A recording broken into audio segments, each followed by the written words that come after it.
Hi guys, how you doing? October the 8th, Austrian Hispanic here, and I want to go over a little some things that I haven't been noticing has been part of the mainstream news, especially financial news like Bloomberg and Reuters. They did some articles on it, but I'm going to go a little bit more into detail about interbank overnight lending, and that is when one bank lends another bank money for very short periods of time, maybe a couple days, overnight, whatever the case may be. But what that indicates to me is that the banks, right, because the thing is, we have to understand monetary policy. The banks hold Federal Reserve notes according to legal tender laws. And the Federal Reserve is the issuer of these notes, right? And a note is a legal term, and it means a debt instrument. So essentially, the Federal Reserve creates money out of thin air, lends it to these banks with which used to be 1.1% or whatever the case may be, very small rate of interest to 10%. The reason being is because there's no liquidity in this market, and it has to do with malinvestment. And what I've been noticing is specifically with a couple IPOs, specifically Lyft and Uber, and now we see WeWorks, is that the level of malinvestment, I think, has reached a catalyst or a critical point. And the way that our economy is sustained, it's not through savings and through infrastructure. Through growing our infrastructure. It's a debt bubble. Literally, our money is debt based. So Federal Reserve notes, which you guys know, are it's a legal term, which means that it's a debt instrument. So they don't even have enough of their own debt instruments to satisfy their balance sheet at the end of the day. And going and transitioning into my kind of philosophy, or my financial philosophy, my understanding is ABCT, which is Austrian Business Cycle Theory. And what it really puts into focus is the Federal Reserve. I know there's other cycle theories out there. I know there's the real world cycle theory, whatever. There's like a few of them out there, but they're all based on Keynesian models. They're all monetarist and supply-siders, Keynesians, modern monetary theorists. And what they don't factor in is the fact that the Federal Reserve and the government together through the bond market actually distort the price action in every single market. The reason being is because when the government issues a bond, for the most part, it goes to the Fed, and the Fed, to some degree, monetizes that debt. And that's what we have been seeing with last week. It's 80.1 billion expansion of the balance sheet by the Federal Reserve. In 1 week, $80.1 billion, right? Inflating the Fed's balance sheet back to $4 trillion. Kind of scary if you think about it, $4 trillion. That's on top of another massive number that the Fed can't account for. Their accounting is pretty bad. I don't know, maybe they should hire some very good CPAs from very prestigious schools and not just quacks. Or maybe the other way around, because the ones that were... I'm going into that. Okay. Quantitative easing. We had that in 2008, and what it is essentially, I'm going to break it down to you guys. Quantitative easing is literally printing money out of thin air to liquefy certain markets, right? What it is the Federal Reserve is printing these Federal Reserve notes, which are debt instruments, right?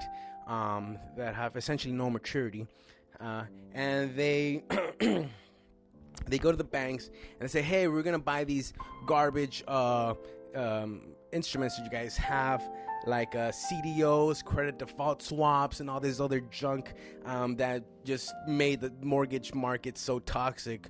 And on top of that, just derivatives, and more derivatives. So it's kind of scary that when we had quantitative easing, the average individual did not see a higher standard of living. It was the elites, the Wall Street guys, the bankers. These are the guys that pretty much mooch out of our contribution to the economy. They just extract wealth, literally.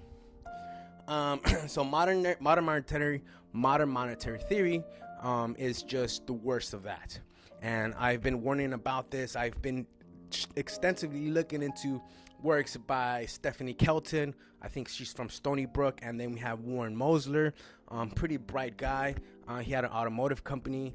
But when it comes to these kinds of things, they are clueless because they are not average day people. They are the elite. These guys do not go to a superstore, a supermarket, and really understand. They eat foie gras and they eat ortolan and all these high-end foods that most people won't eat. And they just live on their ivory tower, and then they tell us how to behave through monetary policy. And another extension, I think, they're all in the same basket, is POMO, which is quantitative easing to the worst degree. It's debt monetization. It's this new program that the Fed's going to implement. And what POMO means, it's permanent open market operations.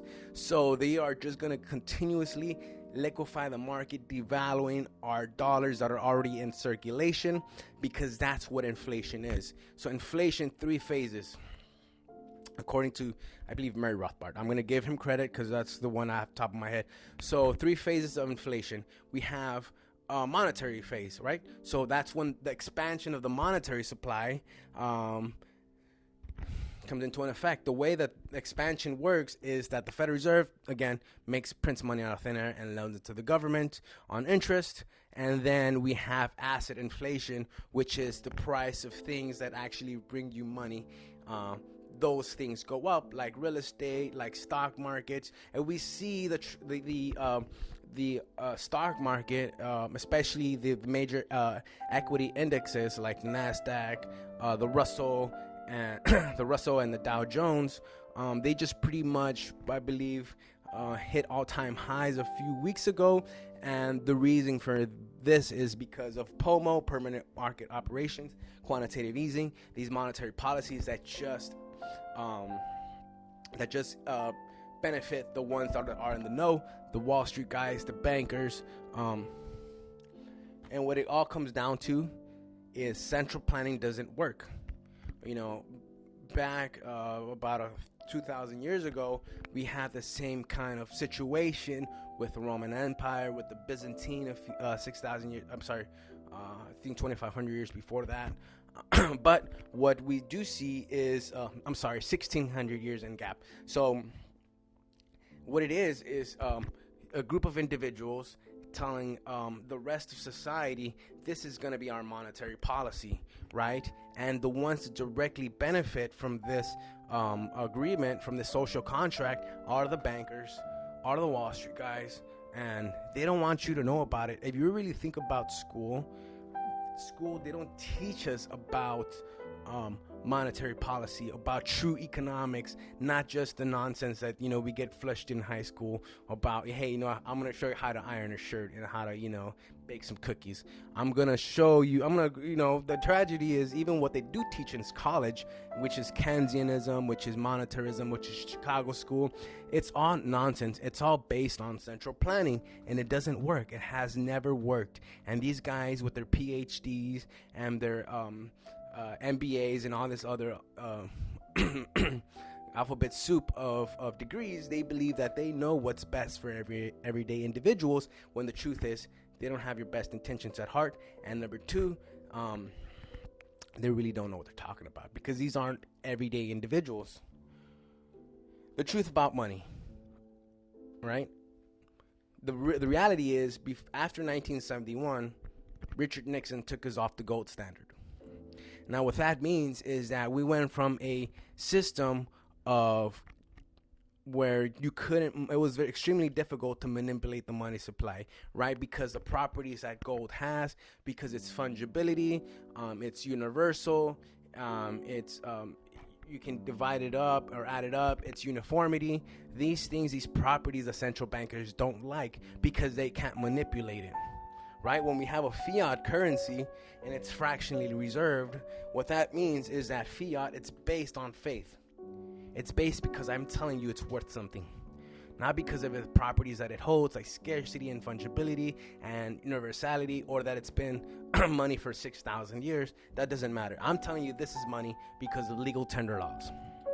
Now, fractional reserve banking, that is, I first read about it on the Modern Monetary Mechanics by the Chicago Federal Reserve. It's an a ongoing white paper that they have about how to justify fiat fractional reserve banking. So, fractional reserve banking, that's when, for example, if a bank has $100 in reserves, right? It has $100 from depositors. Well, that bank, according to modern monetary mechanics, can lend out 90% of those, right, loans, right? So the next person comes in, gets a loan, withdraws $90. No, what's the first thing they're gonna do? They're gonna deposit it back into the bank, right? So now the bank has a new depositor, right? And this new depositor has, we're gonna loan out 90% of his, of his deposit, which would be, let's say, $80. You see how this system is only intended to make certain individuals in the know wealthy, because they're not creating wealth, they're extracting it from everyday individuals through the fiat fractional reserve banking system. And this all kind of goes into why my assumption, or not my belief, is that this all derived in the Fabian School, the London School of Economics and Political Science.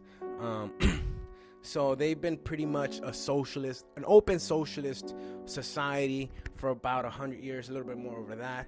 Started by Cecil Rhodes and a couple other guys that are, I can remember, Lionel Robbins. I'll edit that out, whatever. But they believe in socialism, and they're very open about it, and they believe it through gradual means, whereas the Bolsheviks, they preferred more of a socialist society through revolution. They said, no, we're going to implement gradualism. That's why the tortoise is their mascot, and their crest is a wolf in sheep's clothing, right? Kind of scary. But they incorporate monetary, fiscal, and political climate into what they teach, and it's pretty much elitism in my opinion, which leads me into what is true freedom. And the way that I'm going to distill it to you guys is gold and silver.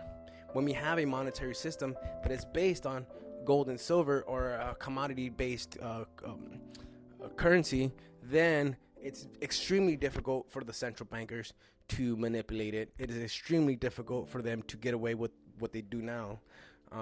So right now, gold is about $1,500. It, as of right now, it is at $15.05 and 12 cents. So we've been seeing, for the most part, gold in this downward channel since September, with really September hitting $15.57 and 10 cents. So it kind of retraced a little bit from that point, from that $15.57. But I think for me personally, we are going to see more of an upward action in gold and silver. But initially, we will see some suppression due to paper trading or unallocated trading in the COMEX and other markets, the London. But don't be surprised. Don't buy now. Don't wait for that dip even more, maybe to 1450 or 1350. Get right now at 1500 before it hits 1900, before it hits 2000, 5000, $10,000, or we see $50 silver again. And this is the best way to hedge against the market. Be your own central bank, right? Because what the little dirty secret central banks don't want to tell you about, and it's more prevalent now in Russia and China, is that they love gold and silver. Our Fed, gold, that's a barbarous relic. It's not. It's been around for 6,000 years. It's worth that money. All right, and that goes into hedging against another downturn, an economic downturn. And my belief and my prediction, and I'm saying this right now, it is 2019, October 8th, is that we're going to have a financial collapse that's worse than 2008. It's going to mirror the collapse of the Roman, the Byzantine, the Weimar Republic of Germany, Zimbabwe, and it has to do with inflation. And this is what these guys don't want to talk about. Inflation is expansion of the money supply. Hedge against that with gold and silver, because you can't create gold and silver out of thin air. Historically, this has been the go-to. You know, when societies do collapse, gold and silver becomes literally the gold standard again. No pun intended. I'm just giving you guys a heads up, and going a little bit of what is money. And the tragedy is that we're not taught this. We're so brainwashed. We watch fucking videos about nonsense like whatever's going on the news cycle with CNN. But when it comes to the Fed printing money and expanding its balance sheet, we don't see nothing from that. They keep their mouth zipped. And I think this is what should be pretty much the first thing in the news cycle. And I also want to just let's do a quick prayer for the Dodgers. I know they're 2-2 right now with the Nats, and I really want to go to a Dodgers parade. I think Cody Bellinger's a beast. Justin Turner, say no more. Man, there's just so many of these great guys. Gavin Lux. Let's pray for these guys. Let's crush it 2019. And as Drake said, I'm on 2020 vision. Next year, whatever the case may be, Austrian Hispanic, signing out.